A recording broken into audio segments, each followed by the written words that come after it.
All right, so today we're going to go ahead and strictly talk about factoring by grouping. Factoring by grouping is also known as the GCF method because basically we're doing a lot of finding GCFs, okay? These will always be four-term polynomials. So if there's not four terms, you would not use this type of factoring method. So as we talk about more methods, you want to keep in mind that this is the only one we're going to have that involves four-term polynomials. All right. First thing we want to do is find a GCF for all four terms. So we're looking for something in common for all four terms of that polynomial before we even get started. Right. Step two, we're going to go ahead and split the polynomial in half in front of the second plus or minus sign. It depends on what that is. And we're going to talk about both instances in this video. Step three, find a GCF for the first two terms, factor it out, and place the leftovers from that in its own set of parentheses. Step four, find a GCF for the last two terms. So we're going to factor out the GCF, put the leftovers in a set of parentheses, and what we're hoping is that the leftovers in the binomial leftover will be matching so that we can do step five, which is factor out the binomial GCF. So we're going to go ahead, sorry about that, and put the binomial GCF, pull it out, and then the leftovers will go in their own set of parentheses. And we should have, at this point, two set of parentheses. Okay, with a plus or minus in there, doesn't really matter. And we can check these using FOIL. Okay, so that's our goal. So let's go ahead and look at several. What I'm going to go ahead and do is I really would like you, as you see the examples, there's two on each page. Go ahead, pause the video when you see it. Try to work out those two problems using the steps I have here. And then go ahead and watch the video for the step-by-step explanation. All right. And so example 1 and 2 here are pretty straightforward. Go ahead and try them. Pause the video if you need to, and I'll resume. Okay, so I need to go ahead and first of all, step 1 says I need to look for a GCF for all four terms. And I have an x third, an x squared, and an x, but the 10 has no x. Okay, the x cubed or the x to the third has a coefficient of 1. Okay, so they don't have any numbers in common or any letters in common for all four terms. So I move on to step 2, which is I go ahead and I split my polynomial in half in front of the second plus or minus. So my second sign is right here. I like to make a squiggle line. It is totally up to you, and sometimes I like to extend it a little bit in order to go ahead and do that. So step 2 is now complete. Step 3 says I need to go ahead and find a GCF for my first two terms. Okay, so the only thing these guys have in common is a 1, which is not going to help me. And we also have to look for the variable, our lowest exponent, which in this case is 2. Okay, and so we're going to go ahead and factor out an x squared. Okay, which means we're dividing these all by x squared and simplifying each fraction. Okay, so the first term simplifies to just x. The second term, the x squareds cancel, and I'm left with just 2. Okay, so here is step 3. Step 4 says I need to do the same thing to the second two terms. When I have a plus sign here, I don't have to worry about a whole lot. I'm going to go ahead and still put it in there. And the 5x and 10 have a GCF of 5. That means I'm dividing each of these by 5. And the leftovers are going to go in a set of parentheses, which these are going to cancel, leaving me with x plus stays, and 10 divided by 5 is 2. Now, these two binomials should match. In this case, they absolutely do. And so now my next step, step 5, is to go ahead and factor out my binomial GCF, okay, which means I have my x plus 2 factored out, which means I'm dividing each of these by x plus 2.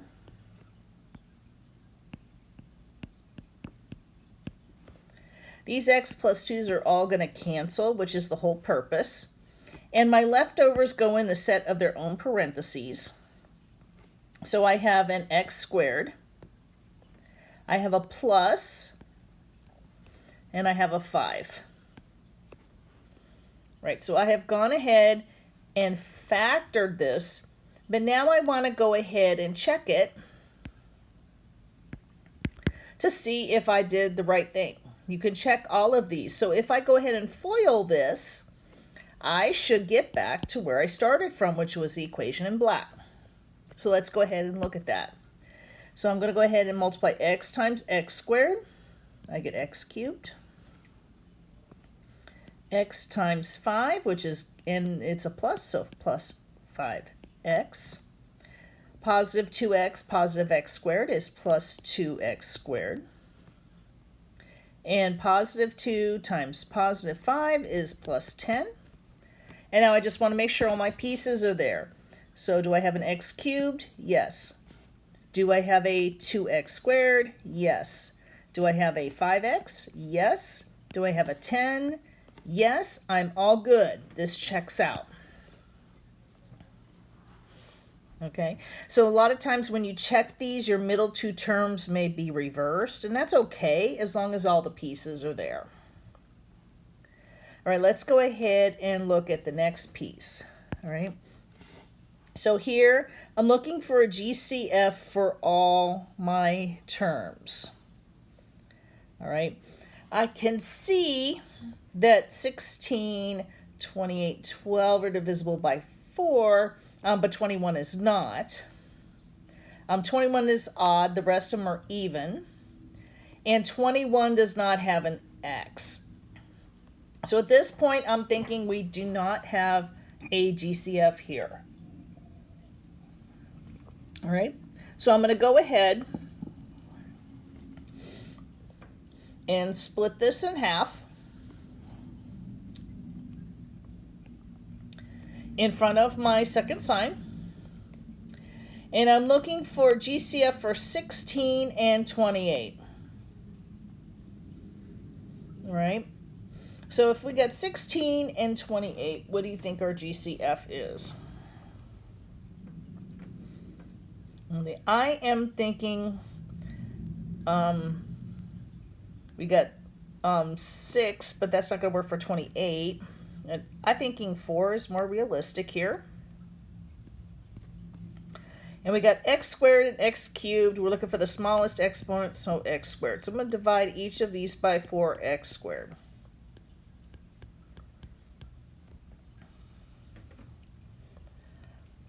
All right. So if I divide 16 by 4, I get 4.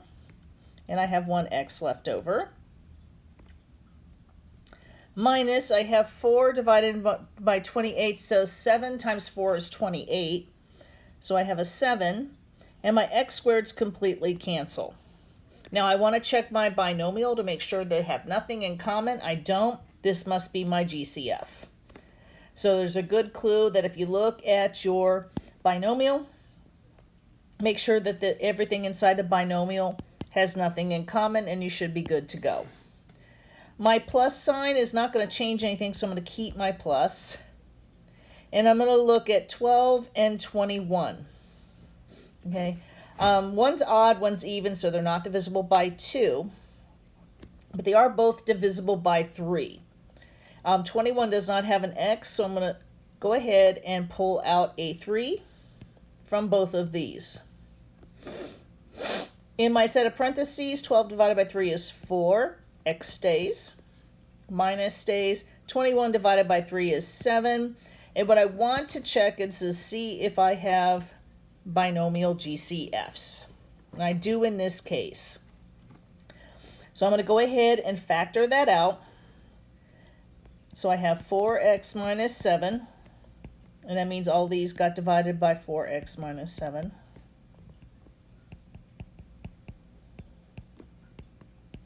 They cancel. And my leftovers are going to go in their own set of parentheses. So I have 4x squared plus 3. To check this, I would go ahead and FOIL. I'm kind of out of room, so I'm not going to check it. But we should be okay. So if you want to, go ahead and check and see if I end up back here. I just don't have enough space. Okay. 2 more examples. Go ahead and pause, give them a try. These ones might be a little trickier. What I do want to tell you is you may need to pull out a negative. And we talked about pulling out a negative GCF because you want to make sure your binomials match. So go ahead, try it, pause the video, and then I'll go ahead and work them out.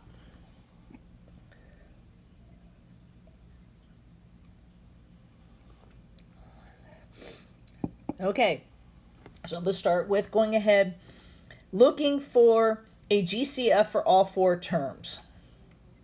Not all of them have X, not all of them have Y. And the only one that's not divisible by 3 is 5, and 6 is not divisible by 5, and neither is 18. So I do not have a GCF for all 4 terms. Okay, so but you got to check. All right. So now I'm going to go ahead and step 2, and I'm going to go ahead and split this in half. Step 3 says I need to go ahead and find a GCF for the first 2 terms. I'm seeing they both have 5 in common. They both have an X, which means I'm dividing this by 5x. All right. This is a little low. I'm going to bring this up. And that leaves me with the 5's cancel, the x's cancel, leaves me with y minus 15 divided by 5 is 3, the x's cancel, and I have y minus 3. Now what I want to do here is I have a minus in my binomial, and I have a plus here. Okay, now I told you that when my leading variable, my leading number in a binomial, trinomial, whatever, had a negative, we needed to go ahead and take a negative number out. Okay, so notice I'm not going to put a sign here this time. And I want to go ahead and look for the GCF for 6y and 18. In this case, I believe it's 6. Now I need to make sure that minus is in my binomial. Right now I see a plus. And I need to go ahead and pull out a negative 6. So I'm going to divide everything by negative 6. All right. Negative over a negative gives me a positive. The 6's cancel, and I'm left with y. The second piece, a positive over a negative, gives me a negative. 18 divided by 6 is 3. And I needed to do this so that my 2 binomials matched. So whenever you have that second sign is a minus, you may need to factor out a negative. In fact, most of the time you will. I need to go ahead and pull out my binomial GCF. I'm not going to show the division, so I have room to check. And I have y minus 3. My leftovers are going to be my 5x minus 6. And I definitely want to check this because I had to do a sign change. And whenever you do a sign change, you got to be careful because if you're like me, sometimes you make sign errors. Okay, let's go ahead and FOIL and check this. So I have y times positive 5x, which is positive 5xy. I like to keep them number first and variables in alphabetical order. You don't have to, it just makes it easier. I have y times negative 6, which is minus 6y. I have negative 3 or minus 3 and positive 5x, which is minus 15x. And a negative give me a plus. 3 times 6 is 18. Now all of this should match, everything including the signs. So let's go ahead and look at that. So I have a positive 5xy, positive 5xy, negative 6y, negative 6y, negative 15x, negative 15x, positive 18, and positive 18. It is check and good. Okay? Now that you've seen this, and if you had trouble with example 4, go ahead and try it on your own again. Take a look at that, and then go ahead and pause for a second, and I'll go ahead and work it out.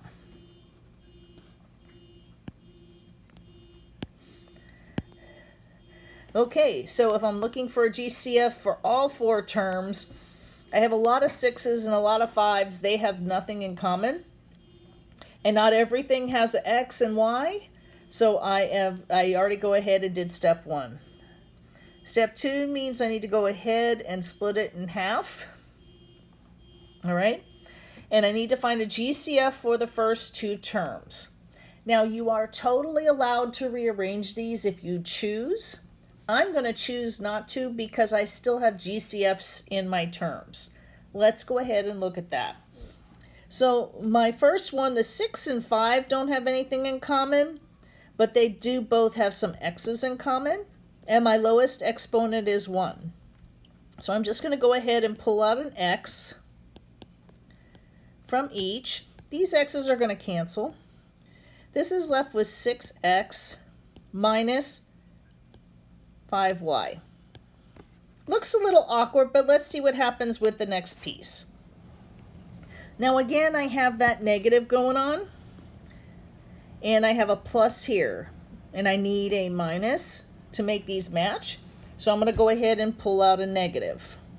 And these don't seem to have anything in common, so I'm just going to pull out a negative 1, and you don't necessarily need to write out the 1.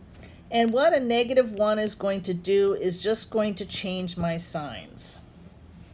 Okay, so when I pull out a negative 1, a negative over a negative gives me a positive 6x, and a positive over negative gives me a minus 5y. And if I look at my binomials, they do match. Okay, so sometimes you can only pull out a positive 1 or a negative 1 to make it work. In this case, I needed a negative 1. I'm going to go ahead and put my binomial GCF in the front because I always go ahead and pull out my GCF, put it to the front. And my leftovers are going to go in the second binomial, which is x minus 1. And I am definitely going to check this as this was really weird. Okay, so let's go ahead and check. I have 6x times x, which is 6x squared. 6x times minus 1 is minus 6x. Negative 5y and positive y, or positive x, is minus 5xy. Remember, I try to keep it in alphabetical order if I can. And negative 5y, negative 1 gives me a plus 5y. And I want to make sure all this is going to match. So I have a 6x squared, a 6x squared, a negative 6x, a negative 6x, a negative 5xy, a negative 5xy, a positive 5y, and a positive 5y. And I'm good. This checks out. Okay? So go ahead and make sure that you go ahead and let me know if you have any questions. I will see you in the next video. Have a good day.